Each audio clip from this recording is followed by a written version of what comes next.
Look, the last New York Times poll that I saw in the crosstabs had about 11% of Pennsylvania Republicans who said that they were going to vote for Kamala Harris. Joe Biden won here in 2020, and Doug Mastriano was soundly defeated in 2022 because there are a lot of center-right voters here in Pennsylvania who don't like Donald Trump's takeover of the Republican Party. I'm one of them. I'm from Pennsylvania. I grew up here. So you live in Winesville. And I've been a Republican my whole life. And then Donald Trump came and hijacked the Republican Party and started, he totally has cast aside any dedication to free markets, American leadership in the world, limited government. He's out there talking about major tariffs across the board. He obviously, free markets, limited government, American leadership in the world. These are principles that Donald Trump, completely eliminated from the Republican Party when he hijacked it. And so I think that there's a lot of Republicans in Pennsylvania and across the country who just can't identify with Donald Trump's Republican Party.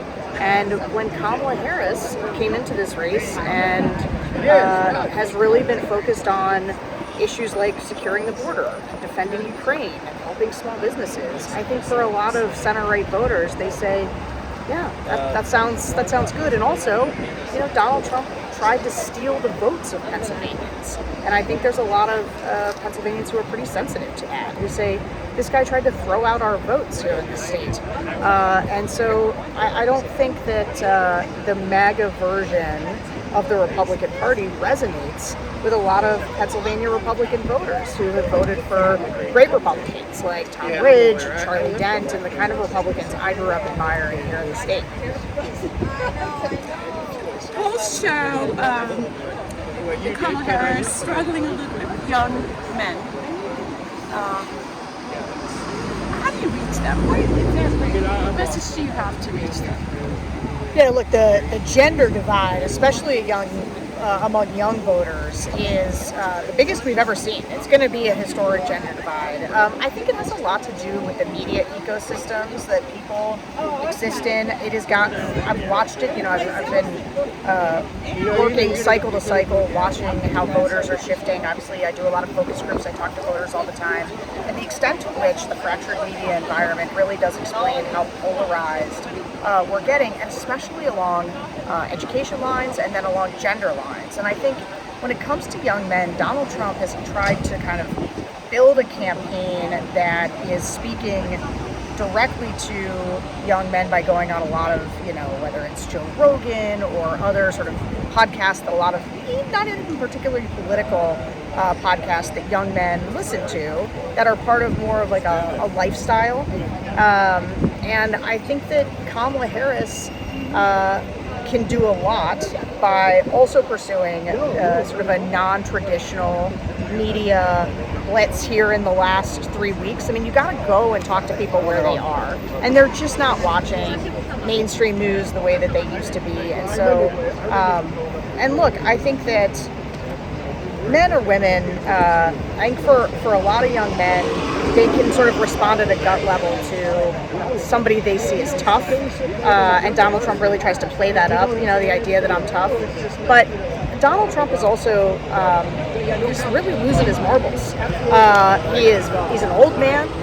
He's the oldest person ever to run for president, and I think that the more that people see him, and I see the evidence of this in the focus groups all the time, the more voters see him, the less they like him, and the more voters see of her, the more they like her.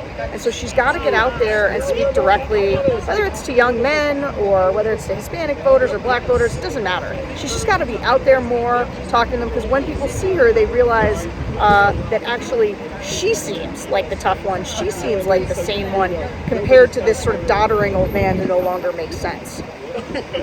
So the other day, during her speech in Bucks County, Harris was pretty much with all the Republicans, with her Republican supporters. Harris was making the case about Trump being an democratic, authoritarian. Do you think that messaging will play well with Republicans, the ones who might be on the fence with Trump?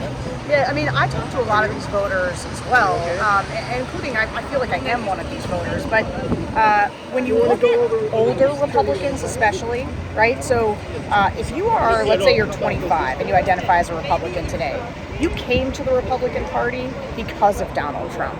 But if you're 60 or 50, you came to the Republican Party because it was the party of Ronald Reagan. It was the party of limited governments. It was the party that defended democracy abroad. It was the party of good character.